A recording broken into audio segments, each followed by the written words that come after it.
Hello and good evening.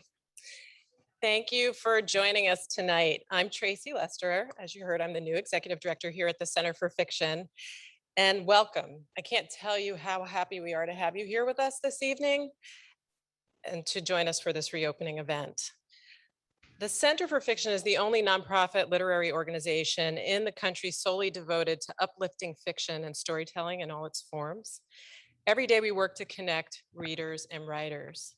We first opened our doors in this new building in February of 2019, and 1 year later, we had to shut our doors because of the worldwide pandemic.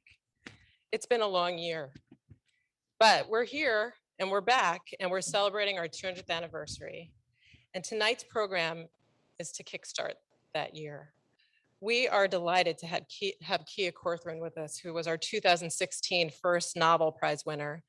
And it's a delight to have her back here with us tonight. We hope that you will not only enjoy this program this evening, but you'll also return for many more events. We have many events coming up that are in person as well as virtual. And we want to welcome our guests who are visiting us via Zoom as well. We hope that you'll enjoy our programming. And if you'd like to learn more about our events, you can find us at www.centerforfiction.org. I'd now like to welcome to the stage Vice Consul Sean O'Shea of the Consulate General of Ireland, and they're our sponsor for this evening.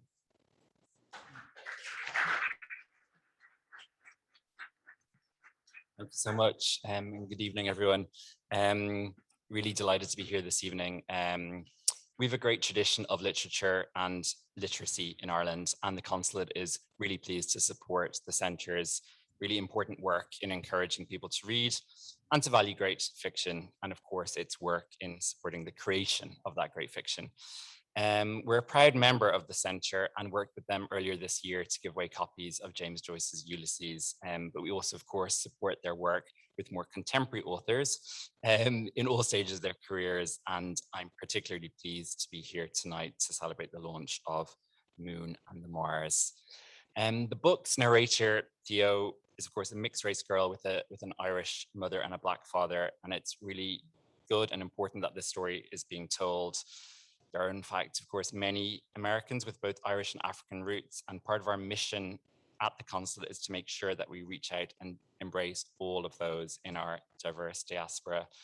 I was very pleased to be at the launch just before the pandemic of a new African American Irish diaspora network, which is working to help those with that joint African and Irish heritage, along with anybody who may feel an affinity for Ireland because of our values, to connect with the culture, the people, and of course the literature of Ireland. So thank you to Kia for telling the story in which the protagonist embraces these two sides of her heritage. And thank you, of course, to the Centre for hosting great events like this. So to kick off the evening, please let me introduce to you our host, the Editor-in-Chief of Electric Literature, Denne Michele Norris. And to kick off, we're going to have on stage, first of all, the author, Kia Corthron, who will dramatize a scene from the book with Brooklyn-based actor and an artist who grew up in Dublin, Niall Perderly. Thank you.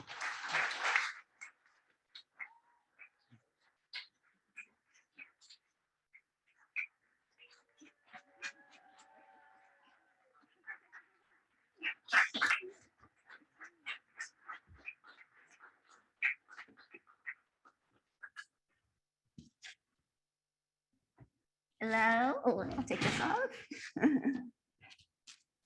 Oh, I should be here. Or I should be, no, here. Okay. I'm Kia, and I'm going to read from Moon and the Mars. And this is Niall.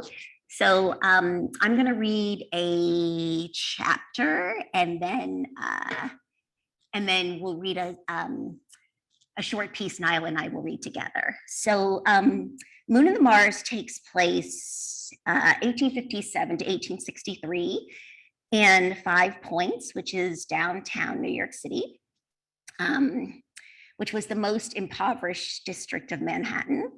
There was a lot of intersection between Irish and the Black communities. So Theo, who is the main character, Theodora, she's half Black and half Irish, and she's an orphan who lives between the tenement apartments of her Black and Irish grandmothers. So this first chapter, Theo was 8.5 years old, and it is with her and I'm sure when I start reading more, I'll get less nervous. But for now, she's with Miriam, who's an escaped slave from South Carolina, who was posing as Theo's aunt. And this is actually in the West 30s because Miriam moved there with her husband. So she's a little uptown. I gives you cabbage and peas and corn for your Grammy. We got plenty. And Auntie Miriam spread out her arms to prove it. Her voice sounded like a smile, even though I don't see it. The net hanging from her garden hat so thick can't make out her face.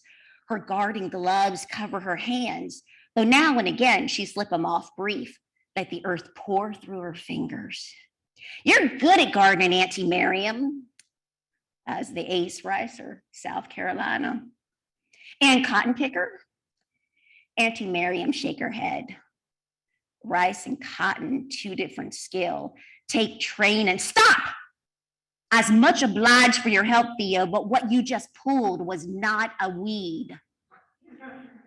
Inside, Auntie Miriam put some cabbage and peas and corn in my gunny sack, then pour us coffee, slice the bread. Auntie Miriam, Mr. Samuel's house, big, front room plus bed closet, 3 rooms. The little bed closet Aunt Miriam called the room of hope. Auntie Miriam, like never was no depression, your house, and you and Mr. Samuel got a yard. She nod, sit back, stare out her little window on her little garden. 'Twas a devotion. Mr. Samuel grew up 5 points, never he think to remove. But I longs for the air, this he do for me. Space the only thing I miss about Dixie. And my hands knowing the magic, knowing how to make soil deliver. Now her eyes turn to me. I got to go out little while. You help me? I love helping Auntie Miriam. She opened a big jar of the concoction, almond oil, shea butter, beeswax.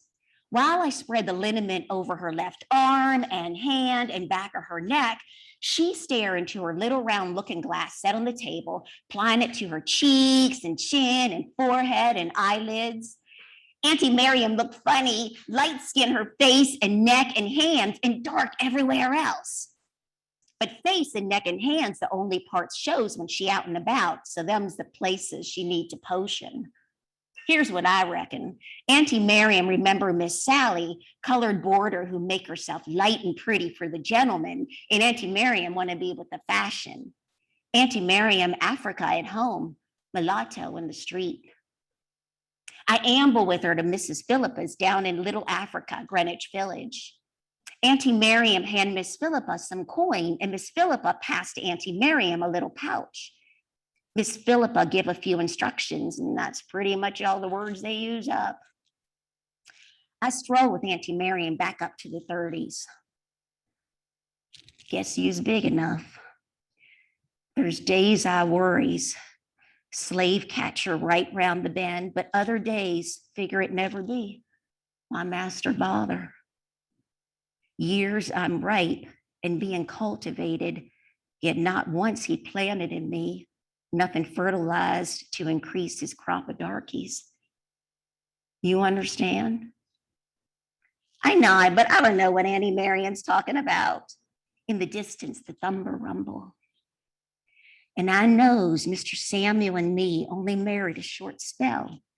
Still, Miss Philippa know her herb, gonna help me fill the room of hope. And Auntie Miriam's right fingers gentle caress Miss Philippa's pouch, left hand caress her belly. Then the sky opened, sheets hammering. We race to her house. Even in the rain, Auntie Miriam's light skin cream barely smudged. Want me help clean you up, Auntie Miriam? No, I gets to it. I look at her. Usually she liked to wash the high yellow off second she walked through the door. Then I remember Mr. Samuel gone before crack of dawn. Didn't get to catch a glimpse of his light wife today. Cloud burst big, not letting up. Getting toward dark and no Mr. Samuel. You got sense enough, wait out the storm, she say. You too, may as well stay the night. Then she pull out a deck. Pick. First, I don't know what. I never done no cards before, never been close to no heart, no diamond. Afraid I'm doing it wrong. Still, I go deep in the pile, glance it fast so she can't see. Leave it back atop as instructed. Auntie Miriam, shuffle, shuffle. Pull it out, deuce of clubs. How'd she do that? Broth and bread then. Time to hit the hay. But she ain't hitting no hay. Auntie Miriam take to a rocking chair, light her smoke, waiting for Mr. Samuel. I never seen Auntie Miriam smoke before, but now she enjoy her pipe like she was born to it. I help wash the dishes, Auntie Miriam. I gets to them directly. She puff, eyes on the dark out the window. Wonder why she prolonging a chore. Then I know she don't want to stick her hands in no water yet. Now you really look like my auntie, Auntie Miriam. She turned to me, eyebrows a question. Or my mother, I giggle. Except my mother was Irish, she couldn't look like her. Auntie Miriam's eyes stuck on me. I chuckle, but my laugh's starting to lose air. Both us pretty, light. Her puffin' stop, eyes narrow. You know why I do this, Theo. I stare. Auntie Miriam never sterned to me like that before.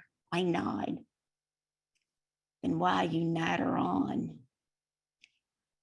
I don't know what answer I'm supposed to give to that. She sighed back to her rockin', eyes back to the window. Me and the crickets wait. I'm a homebody, likes my walls round me. But sometime gots to show my face in the world, the odd errand. I knows you likes cleaning the light skin off, but sometime I likes to wait for Mr. Samuel, which is just what I reckoned, waiting for him to see her pretty and light, but figure best keep that reckoning to myself. Now Auntie Miriam looked to the looking glass, staring at her fair cheeks. No smile. She speaks soft, like more talking to the mirror than to me. No kidnapping me back whipping chain. South Carolina ain't never finding their dark-skinned Lizzie. Not on the street, no how.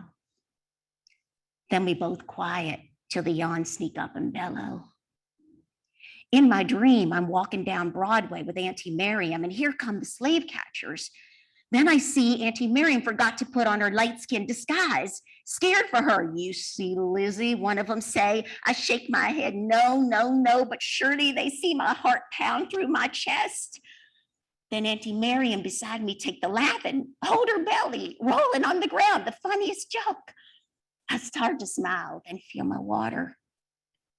Wake up, slip outside to the Irish shanty, which is something I recently heard Great Uncle Fergus mutter, but when I said it, Kathleen and Cousin Eileen snapped, call it WC, outhouse, privy.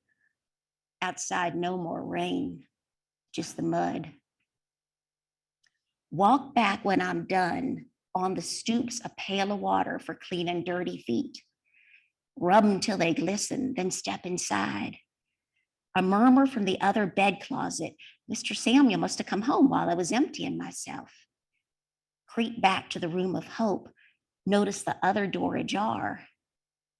Mr. Samuel washing the light skin off Auntie Miriam. Chimney sweeping. Mr. Samuel always carried the soot filth, but now washed, him darker in me, but lighter in his wife. And on the bed they sit together. Her face already clean brown. Now he work her arms. He do it soft, his skin moving slow against hers. Faces close to each other, eyes warm at each other, and where he washed off the light lotion and her brown flesh peeking through, he kisses. His lips against her clean, soft elbow, brown, soft lower arm, muscle and fat, slow and mellow, her shining deep, dark brown skin, delicate and strong. And the gentle and the tender and the smiling get to feeling so much like something private, like something that ought to be only between man and wife, that I get the blush and scurry quiet back to my own room. Good night.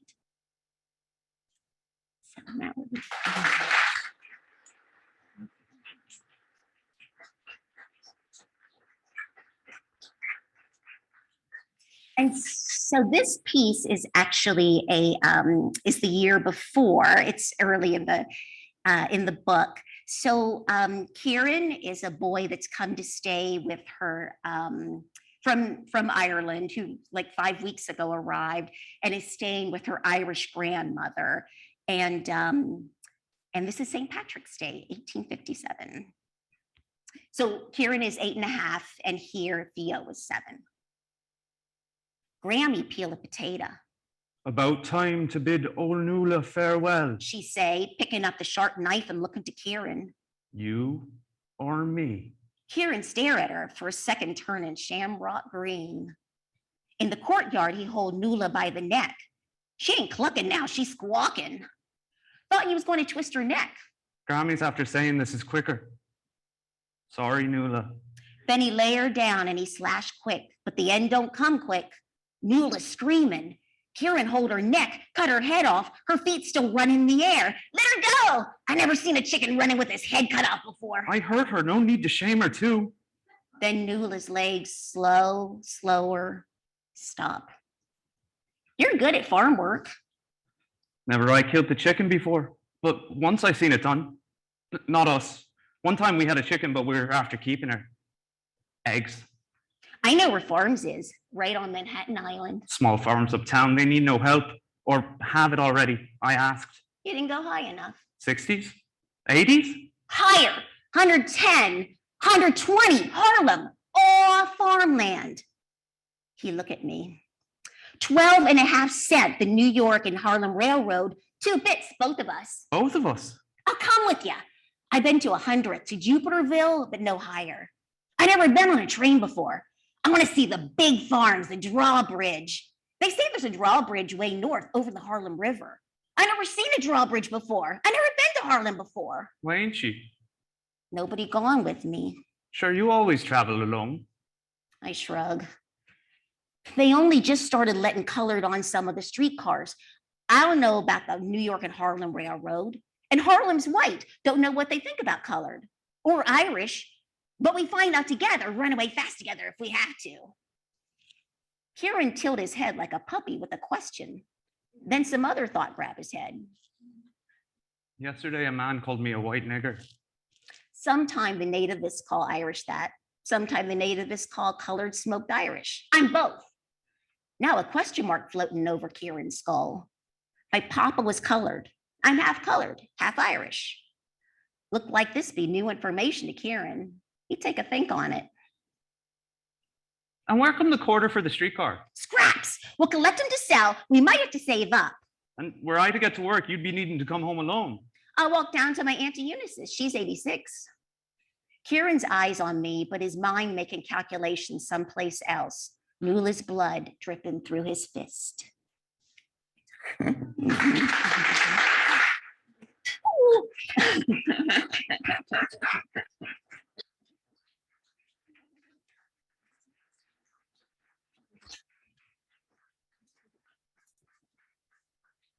Oh my goodness. Hi. Hi. Poor Nuala. I know. I'm a vegetarian.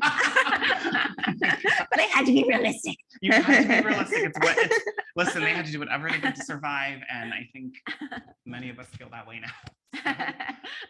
Thank you so much for reading that excerpt, and Niall, thank you so much for that performance. Thank you, Niall. And now I can see Awesome. everybody with my glasses. Yeah, now I can see everyone. And thank you all for coming out Thank here. you. This is so exciting.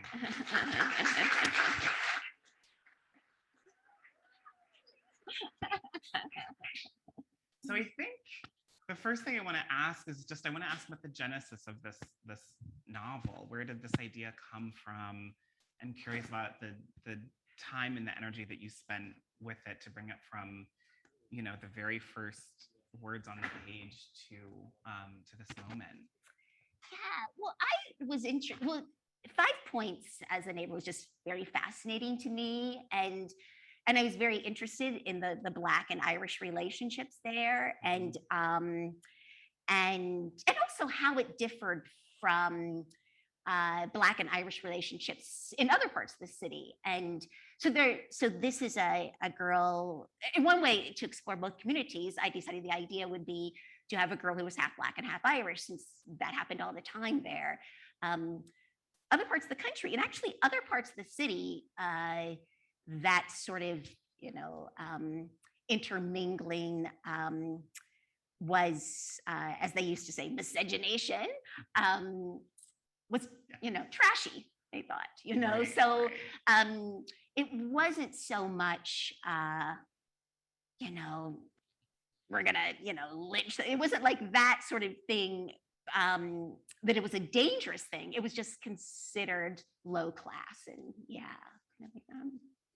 So anyway, it's just very interesting, the whole thing. Yeah. Yeah. Meanwhile, it's happening all the time. Yeah. For many of our backgrounds.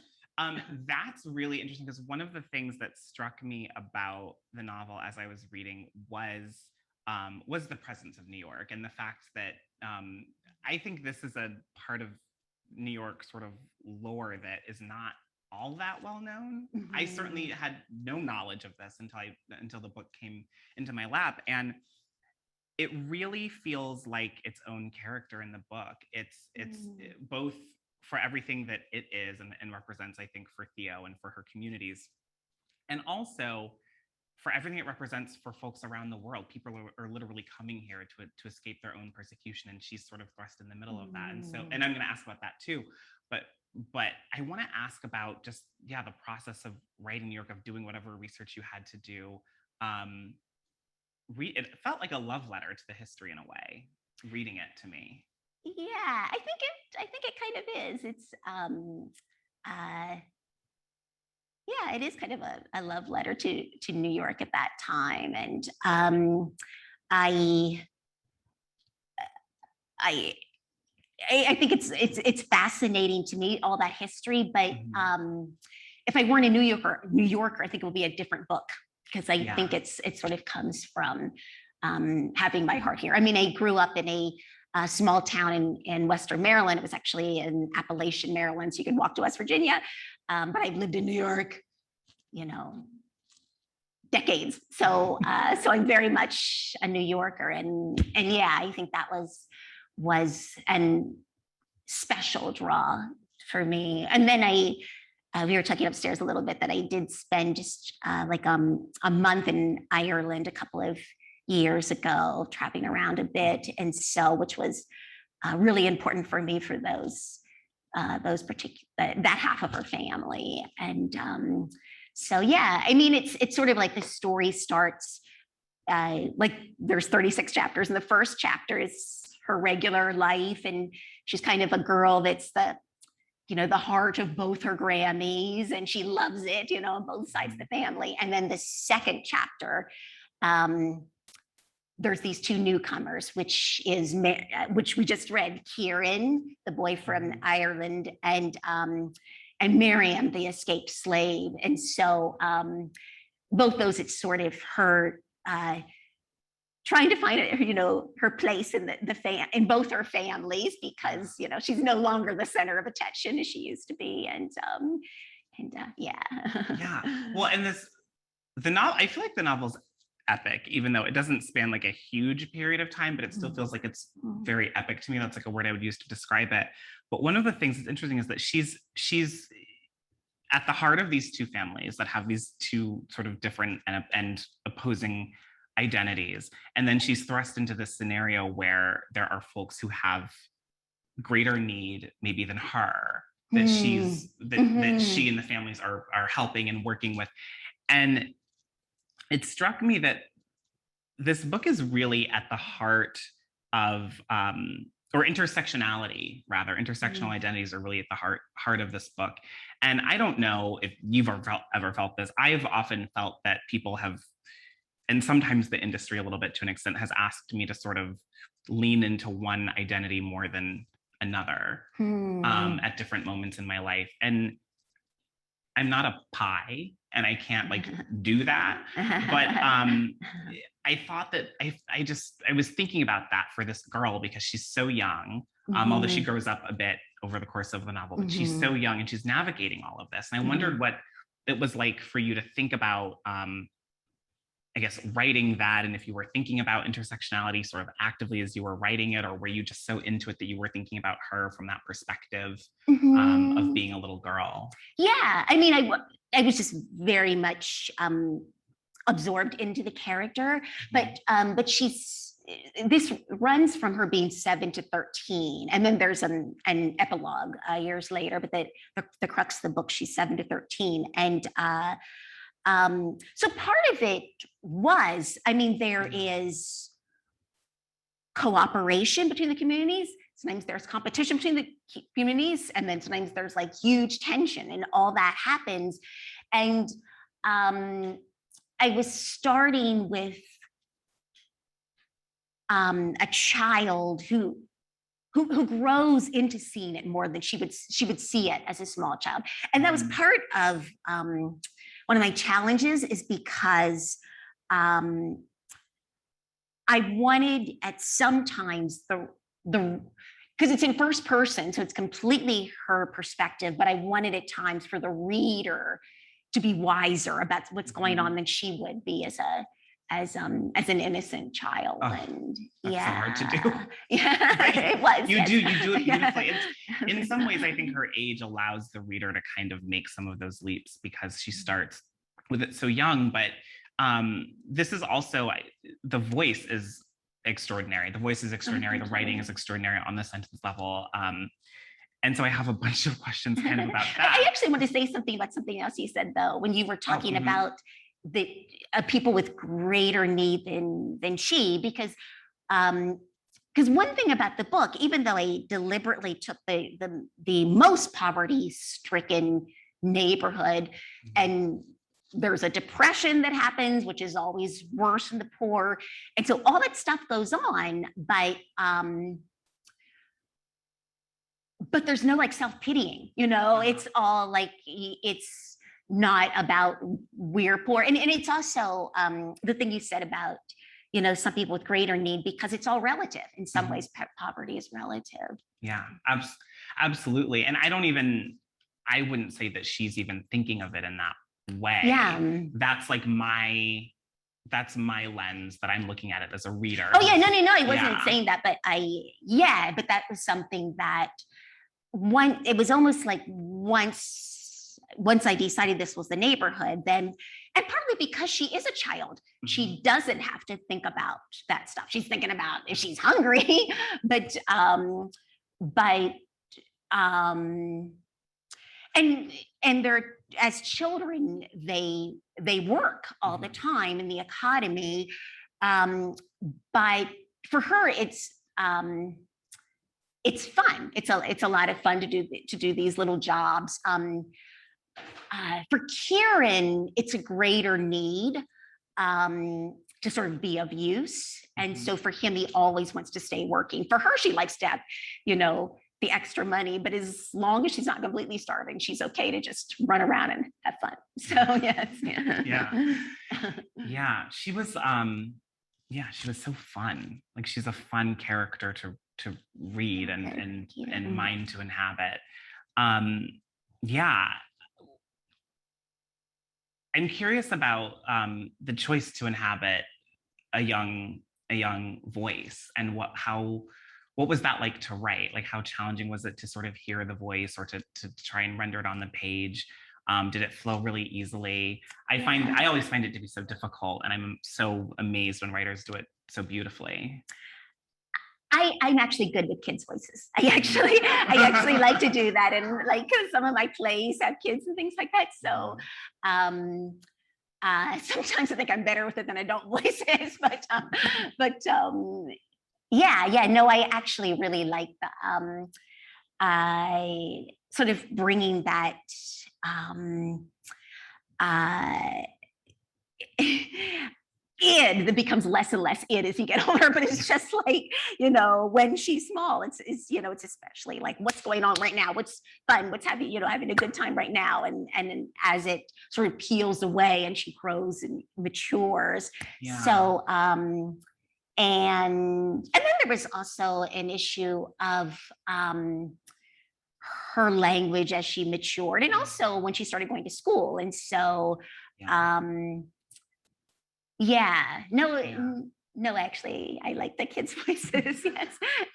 Well, that was going to be my next question, was about the language, because her language does mature as it sort of should. And also, I mean, her understanding of everything matures throughout the book. But I wanted to ask a little bit about the work that you had to do to sort of write in the various dialects that are in the book, and how you kind of navigated thinking about, okay, we have this character who's starting speaking in this way at this point, and we're moving her forward over 6 years, right? 6 years.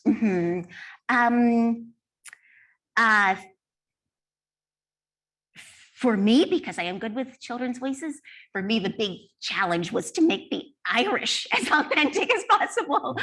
And as I was talking a bit upstairs, part of that was a grammatical trick that I learned, which was, I mean, there's plenty of, that comes down from the Irish language. There's lots of rules, and then goes into Irish English. But one of them that I used a lot was the auxiliary verb after.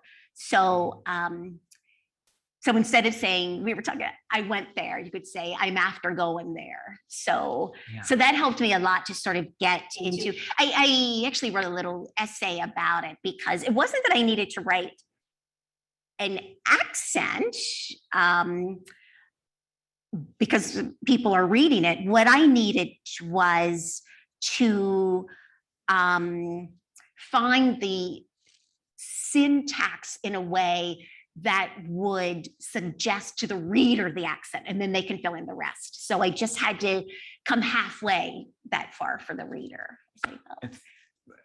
It's just so thoroughly done. Like once you start to read it, you just you hear the characters like in your head, you hear the accents.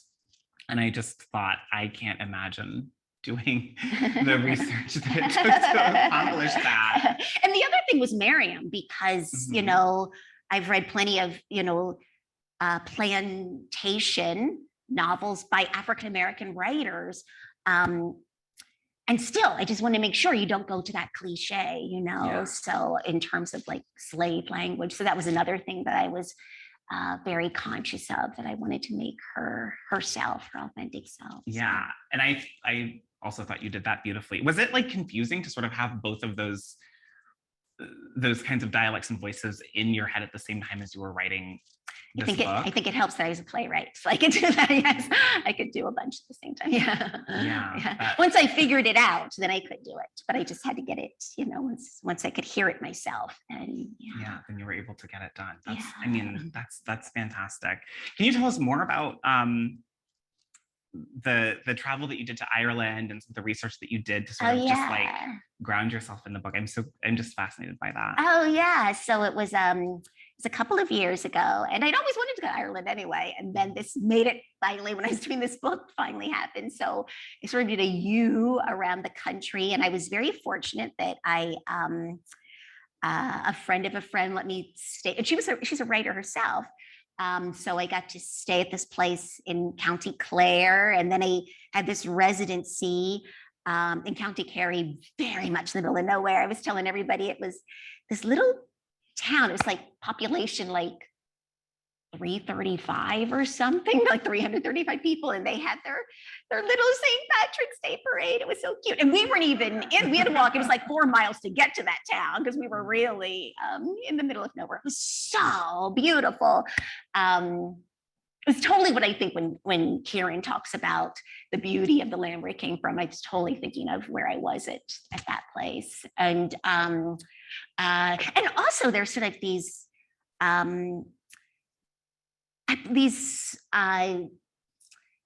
stone huts that I'm pretty sure I think they said were pre-famine. Does that make sense?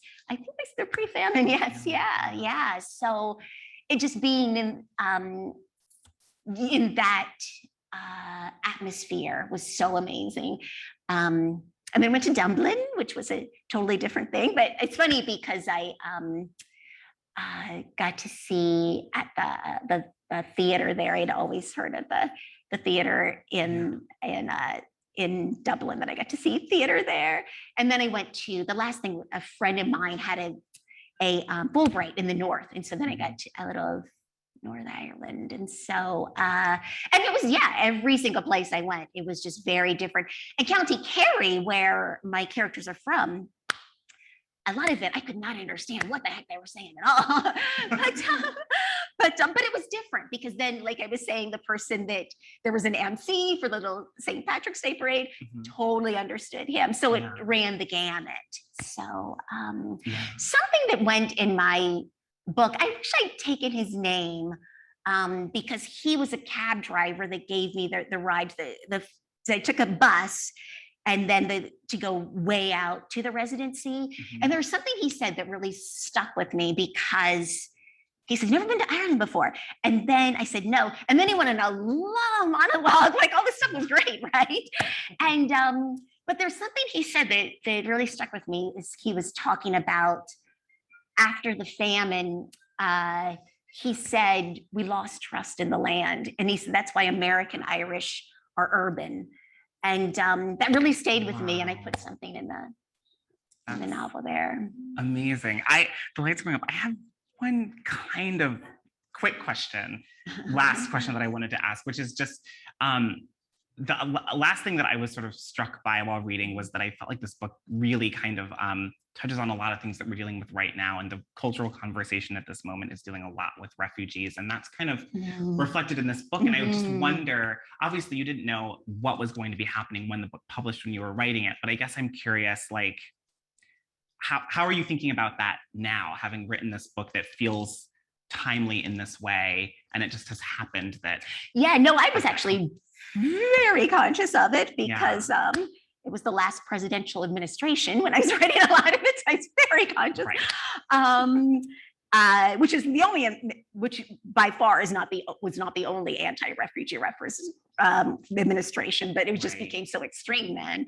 But yes, for the Irish, but also I make reference to Miriam as somebody who was fleeing terror below the border, also as someone who was a refugee, and so as an escaped slave. So yeah. Absolutely. Thank you. Okay, it is time for audience questions. So I guess, are we raising hands and then we'll pick? Okay, wait. I see, yes, over here.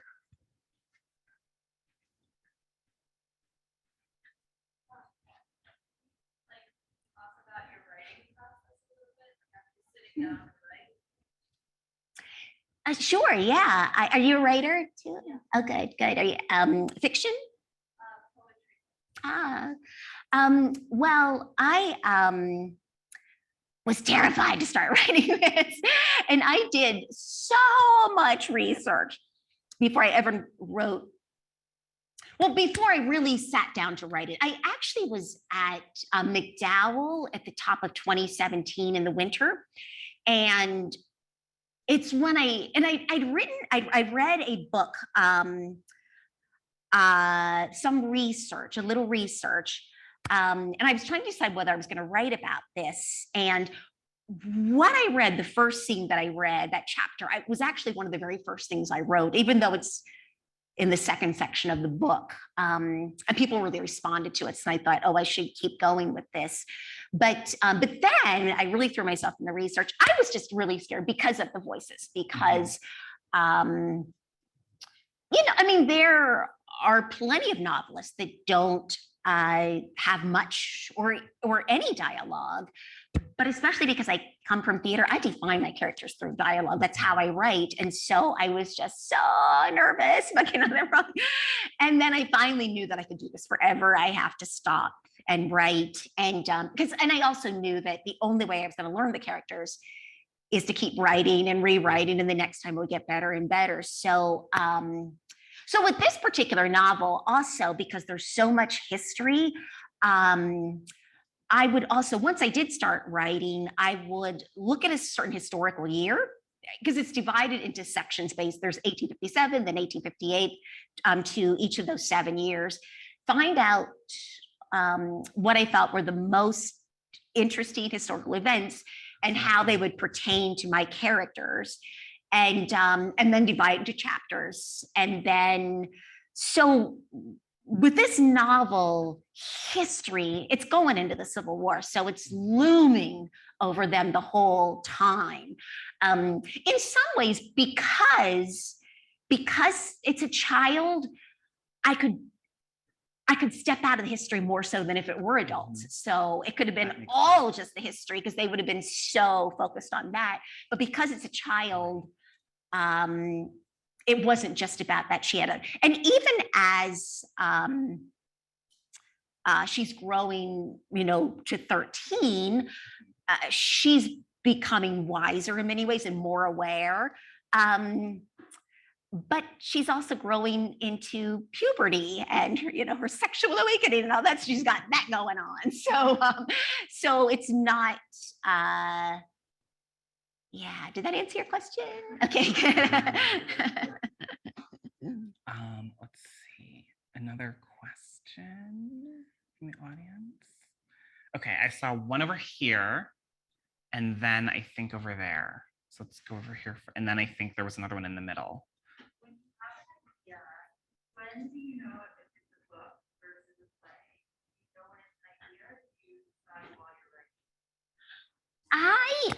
writing? Well, my first novel, because all I'd written before then was plays and then sometimes essays. It was just too big, so I knew it was too big for like a 2-hour, even a 3-hour evening. I didn't know it was going to be that big. It was like bigger than this one by like 200 pages. But it is a big one. Yeah.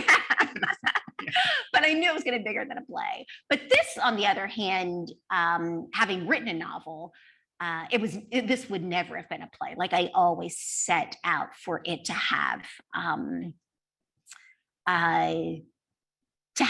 that. And I was going to say depth, but that's not the word. It's just a different way to. So in a play, and this is something I only became conscious of after writing the first novel, it's 2 hours of a life. That may be literally 2 hours. That may be like one play the character is 16 at the beginning and 30 at the end. So it goes through 14 years, but it's still just 2 hours and minutes of this person's life. Whereas in my first novel, it actually goes from youth to old age in those characters. And this one, even though it's those 7 years, it's just it goes in just a different depth into how you get into those characters, which isn't to say better or worse, but it is. It is different. Yeah, my first novel, I just say this really quick. This is when I realized that it was how things were very different. Is in the middle of it, I realized, oh man, I'm in love with this character. And I mean, like, but like a lot of my plays, like, oh, I love my character, but I wasn't like suddenly wanted the person to materialize before me. And I realized that. I also realized how much I'm asking a lot of that sort of person. But I think it was because I just got to know the character on a different level, which, it's just different. It's interesting. Yeah, and then we have this question over here. So you said you did a lot of research for Uh-huh. this book. Oh. Is there any added personal experience you added to the book, just to like make it more personal to you, or was it all just the research? Oh, was it what? Are you the person talking? The person is that you? Okay, I just want to make sure so I'm looking at the right person. Oh no, it's very. Oh, you mean is it personal to me? Yeah.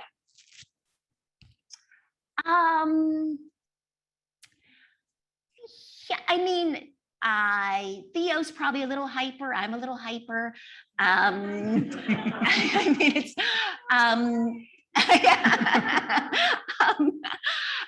but how personal it's. I mean, I had very loving relationship with my grandmother, so there may be stuff in there without me being aware of it. I mean, my first novel, I fictionalized my hometown in Maryland. So there was much, it was like my mother's generation of my hometown. Whereas this, it's because it's, so far back, which was, by the way, which is another reason why I was so reluctant to go into it, because it was the other thing of going so far back in history that to make everything feel authentic, all the voices. Yeah, I don't know how much of me is in it, which is probably to say there's a lot of me in it, but maybe in a subtle way that I don't think about, I will say this, when people first, there was some of my first readers, and they really liked Theo. I was happy that they did, but in a way I was surprised because I think I thought of Theo as more an observer than an actor. And maybe in that way, she was a little of me observing, but then, yeah. She is, but then there's just those moments that you get her voice and you're just like, oh, I just love this kid.